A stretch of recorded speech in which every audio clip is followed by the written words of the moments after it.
శ్రీ గురుభ్యో నమ.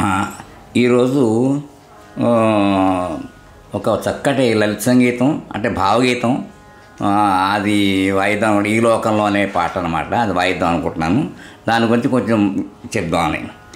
ఇది శ్రీ పాలగుమ్మి విశ్వనాథం గారు కంపోజ్ చేశారన్నమాట.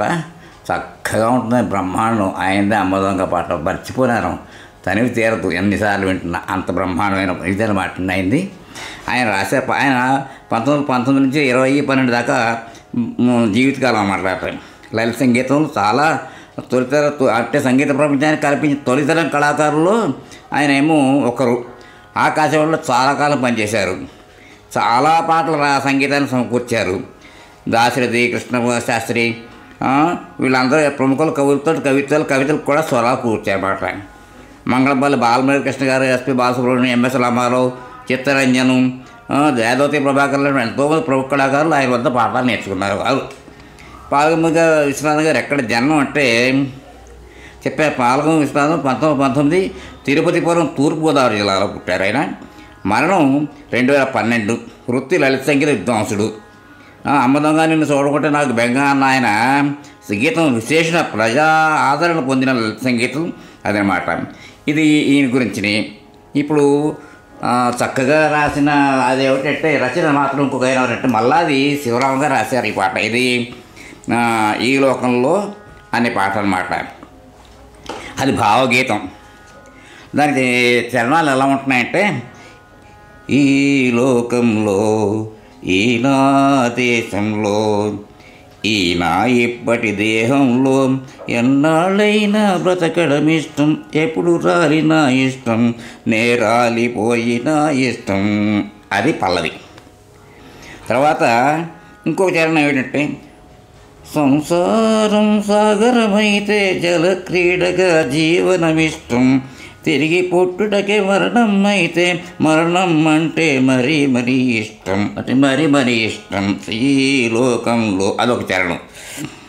ఇంకో చరణం ఏంటంటే, పొరపాటున మోక్షం వస్తే, పొరపాటున మోక్షం వస్తే పుట్టుక లేకుండా పోతే ఇలా తలానికి దూరంగా ఎలాగన్నదే నాకు భయం, ఇలా తలానికి దూరంగా ఎలాగన్నదే నాకు భయం, ఈ లోకంలో, ఈ నా దేశంలో, ఈ లోకంలో, ఈ నా ఇప్పటి దేహంలో ఎన్నాళ్ళైనా బతకడమిష్టం, ఎప్పుడు రాలినా ఇష్టం, నే రాలిపోయినా ఇష్టం. తర్వాత బాల్యం అంతా ఆటగా, వయసే పున్నమి పాటగా, మనసే చల్లని మాటగా, బ్రతుకంతా శృతిలో కలిసిన పాటగానే పాడగా, ఈ లోకంలో అని. ఇది ఇలాగ ఇన్ని చరణాలు. కానీ ఆ శివరామ గారు కూడా, అంటే మళ్ళా శివరామ గారు బ్రహ్మాండంగా రాశారు. దాన్ని చక్కగా స్వరకల్పన చేసి గురువు గారు మన ఈ పాలగుమ్మి విశ్వనాథం గారు రాశారు. చిరస్మరణీయులు వాళ్ళు. నిజంగా సంగీత ప్రపంచాన్ని ఎంతో సేవ చేసిన మహానుభావులు. ఈ గీతాన్ని నేను ఎప్పుడో మా విజయనగర కాలంలో మా బిఎస్ కిషోర్ వాళ్ళు ఉండేవాళ్ళు. అప్పుడు వెళ్ళినప్పుడు పాడాడు, వాయించినా కూడా అక్కడ వాయించుకున్నాము. అది రిహార్సల్లో వాయించాను, అయితే పైన రవీంద్ర భారతిలో వాయించాను, గుర్తులేదు. కానీ ఎప్పుడో చాలా కాలం క్రితం మాట యాక్చువల్లీ 1976-77 ఏదో ఆ టైంలో అనమాట. అంటే అంతకాలం తర్వాత మళ్ళీ అనిపించింది, పోనీ ఒకసారి ఈ పాట వాయించి ట్రై చేద్దాం అని చెప్పేసి వాళ్ళ మీద ట్రై చేశాను. కొంచెం మీరందరూ ఔత్సాహికులు అందరూ చక్కగా దాన్ని విని, ఈ సాహిత్యం కూడా చెప్పాను కాబట్టి అది కూడా వింటున్నాడు, ఎంత బాగా రాశారో చూసారా. అంటే ఏ మనిషికైనా ఆ కోరిక ఎలా ఉంటుంది, ఇది చాలు బాబు, ఇది చేసాం, ఇలాంటిది ఎప్పటికైనా ఉండిపోవాలని ఆ మనిషికి ఉండే భావన అలా చక్కగా ఆ రచన, ఆ శైలి, దాని దగ్గర కంపోజిషన్, సంగీతం ఎంత బ్రహ్మాండంగా చేసేటట్టు మనసు పెట్టి చేసిన పాటలుగా అనిపిస్తుంది ఆ మట్టికైతే. ఇదందరూ విని, పెద్దవాళ్ళందరూ విని అంటే ఎవరికైనా చేసేది కొంచెం కాకిలా కలకాలం కంటే హంసలో 6 నెలలైనా బతికితే చాలా సంతోషం ఉంటారు. ఇలాంటి వాళ్ళు మహానుభావులు మనకి దారి మార్గదర్శకులు చూపిస్తున్నారు.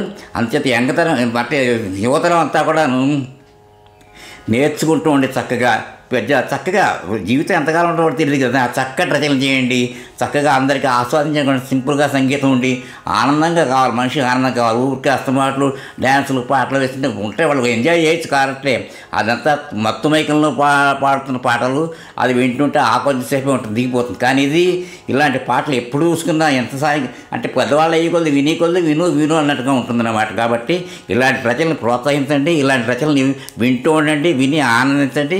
అందరూ విని కూడా ఈ మోహనవాణి శర్మ గారు చేస్తున్నటువంటి కృషి అద్భుతం.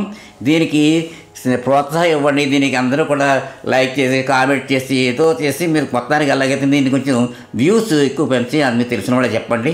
ఏదో ఉన్నా దోషాలు ఉంటూ తప్పదు మనుషులు ఉన్న తర్వాత ఏం చేసినా కానీ కూడా మీరు ఓ పెద్ద మనసుతో దీన్ని ఆశీర్వదించి చక్కగా ముందుకు నడిపించమని మిమ్మల్ని అందరూ కోరుకుంటూ మీ శ్రేయోభిలాషి ఉపాధ్యాయుల వెంకటేశ్వర్లు. శుభం. నమస్తే.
మోహన్వాణి తెలుగు పోడ్కాస్ట్ వింటున్న శ్రోతలందరికీ హృదయపూర్వక ధన్యవాదాలు.